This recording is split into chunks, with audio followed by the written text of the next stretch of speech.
আত্মপ্রকাশ করল তরুণদের নেতৃত্বাধীন নতুন রাজনৈতিক দল। তার আগেই জানা গেল কী নামে আত্মপ্রকাশ করতে চলেছে দলটি। নতুন রাজনৈতিক দলের নাম হতে যাচ্ছে জাতীয় নাগরিক পার্টি। দলীয় একটি সূত্রে জানা গেছে, নতুন দলটির আহ্বায়ক হচ্ছেন সাবেক তথ্য উপদেষ্টা নাহিদ ইসলাম। দলটির সদস্য সচিবের পদ পাচ্ছেন আখতার হোসেন। এছাড়া সার্জিস আলমকে মুখ্য সংগঠক উত্তর এবং হাসনাত আবদুল্লাহকে মুখ্য সংগঠক দক্ষিণ করা হয়েছে।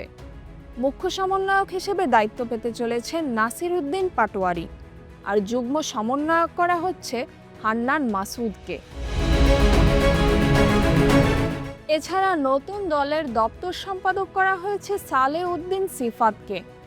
এর আগে গত সোমবার জাতীয় নাগরিক কমিটির মুখ্য সমন্বয়ক সার্জিস আলম জানান, আগামী ২৮ ফেব্রুয়ারি নতুন দল আত্মপ্রকাশ করবে।